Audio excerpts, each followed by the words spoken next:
So it's really an honor to have you as part of our conversations, our series of conversations about leadership and the bioeconomy, as part of the G20 dialogues that we have been carrying with the UN Decade, GIZ, and Sinal do Vale, which is a biohub, a place-based initiative in Brazil, together with SECAN, where we are, in Egypt, having this meeting of the World Future Council. So my question to you, of course, from your incredible journey, there are many initiatives, but the one specifically that I would like to highlight here is how you have been championing this education and awareness from leadership that comes from the egocentric to ecocentric, because you have even a book talking about that. So I know that we have many reflections about the subject. But the first question is about what kinds of leadership capacities we have to enhance, to promote, to be aware in times of uncertainty and disruption, like the one in which we are in. So, first off, thanks for having me part of the conversation. It's wonderful to be able to be connected to that. I would say what we see today in the world is the awakening and activation of a planetary movement that is not yet fully aware of itself. That means it shows up with 1,000 faces in 1,000 different places, but doesn't see the bigger picture itself. And the number that drives that home came out a few weeks ago in the Human Development Report, which among others, shares this number. 69% of the world population today, so that means more than 2 out of 3, are willing, on this planet right now, are willing to sacrifice part of their income to support with sustainability-related issues, with sustainability and regeneration, really facing the bigger ecological challenges facing our planet. And only a small fraction of that group believes that this is shared by the majority. So most people personally are willing to support, but they believe everyone else in my society does not think that way. So this misperception gap is one of the most interesting phenomena of our time.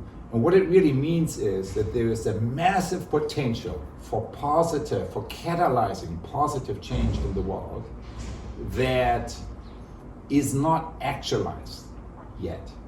And that's really so when you talk about leadership capacities, I think the leadership capacities we need when we face a moment of disruption. The first, second, and third most important leadership capacity is this: sensing and actualizing the emerging future. You need to be able to feel the future, because leadership literally means to stepping forth from one world that we know very well, current reality, into another world, the emerging future, that we don't know what it is, and that will only begin to manifest if we have the courage to take that step forward. So leadership starts really with feeling that future potential. And the moment you feel it, it begins to activate that potential that today is mostly dormant, right? Only a small minority of us is activists, really. But the vast majority would like to be part of it, but is not, because the enabling spaces for that are missing. So that's what I would say. So, it's the capacity personally to feel the future, but also to create spaces that allows other people to do that, and that particularly allows us to do that in ecosystems, place-based ecosystems.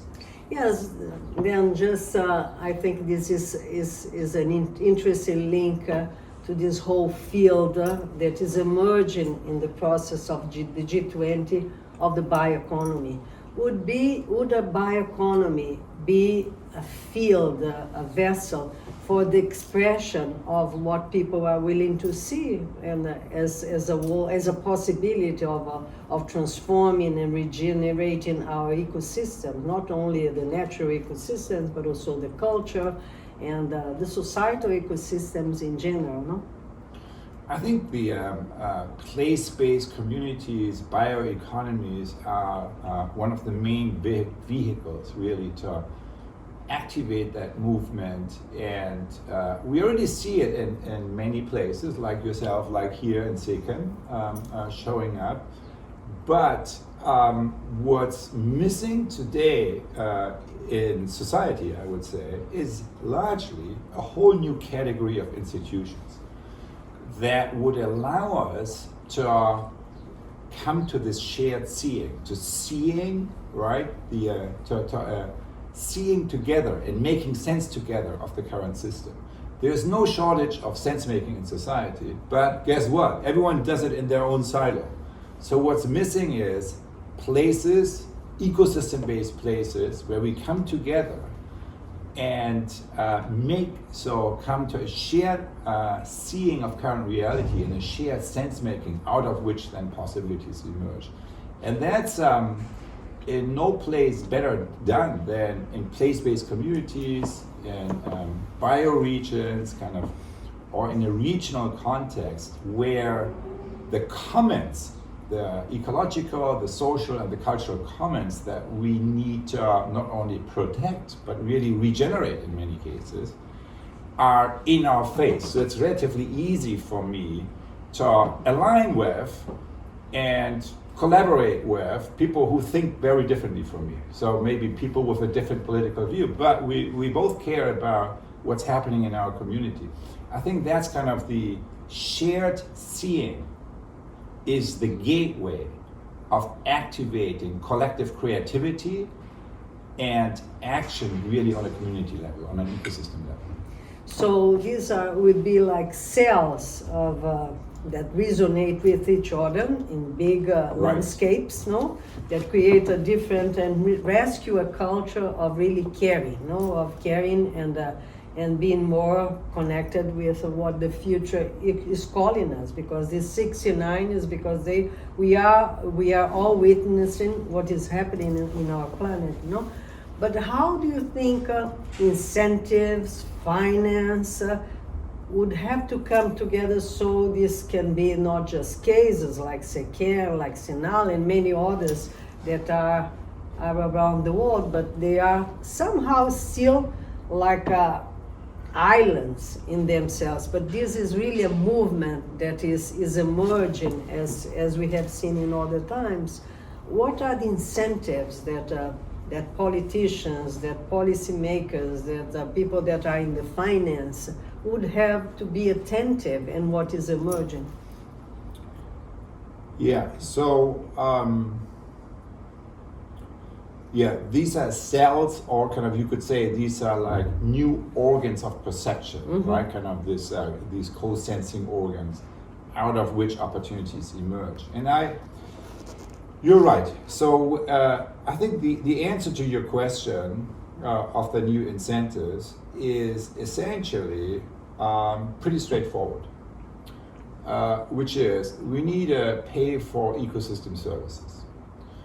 And what we have today is we have mega cities that basically kind of where all the capital and opportunities accumulated, and there's kind of really, we draw all the resources from the environment, the rural areas, and then we re-export all the pollution back to it, but there is no acknowledgement, there is no, when you're a farmer, kind of, you're only, you're paid the same often whether you have healthy food or kind of GMO food, and you get no benefit for ecosystem services in most cases. So I think that's an arrangement. So what we need, an ecosystem economy or a bio-regional or economy, is one that is more intentional. where as a larger ecosystem, we generate a shared intentionality about diversity, about climate change, about well-beings, of course for all human beings, but also for other beings. And when that shared, it's basically the intentionality that is not in question, because as I said at the outset, 69% of humanity right now wants to see these changes.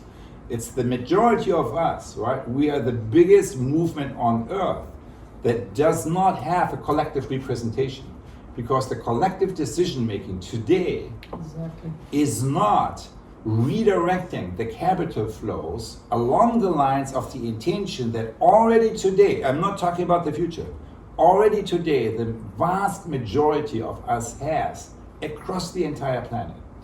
So what we need to do is to upgrade the operating system of our economy, that it can work more intentionally, that the shared intentionality, that we know what it is better reflected in how the capital streams flow.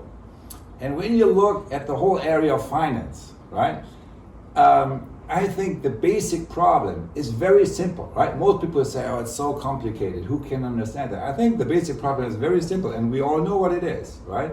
We have too much money in one place and too little money in another place. Where we have too much money is the extractive economy and the speculative economy. And where we have too little money is the regenerative economy.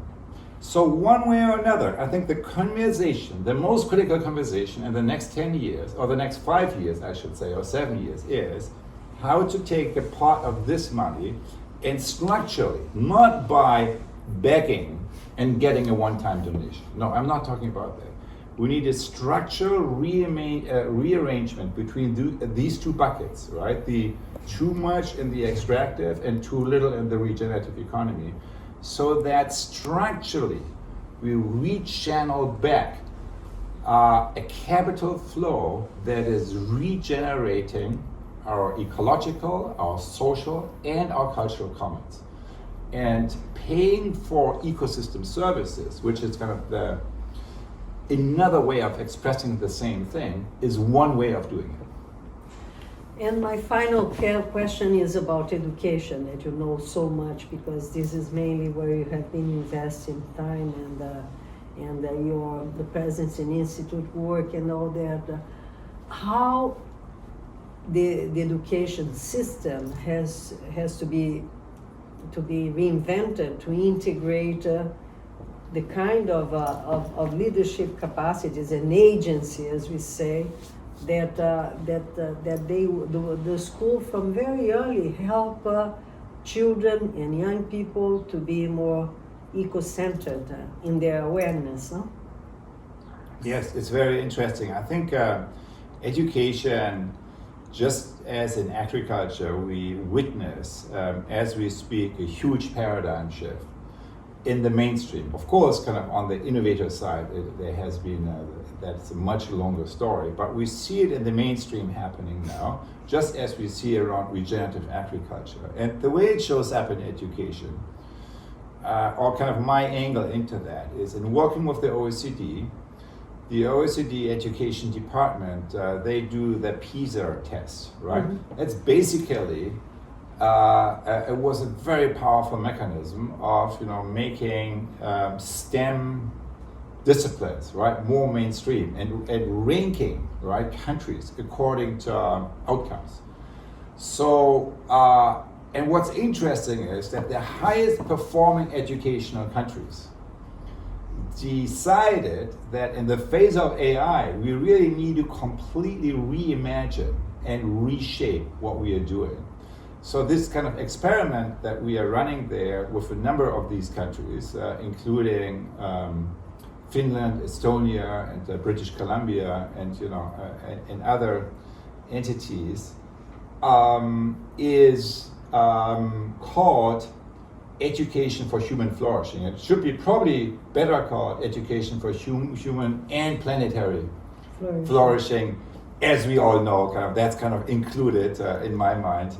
But essentially, it is about a holistic education paradigm, and it's essentially about not trying to replicate what AI does better than we do anyway, which is kind of some of the old mechanisms of knowledge transfer that education has been doing, but putting first and foremost what has been always the second meta function of education, which is enabling the next generation to sense and shape the future, right? Really kind of activating creativity and human agency in the face of the challenges that we encounter now and in the years to come.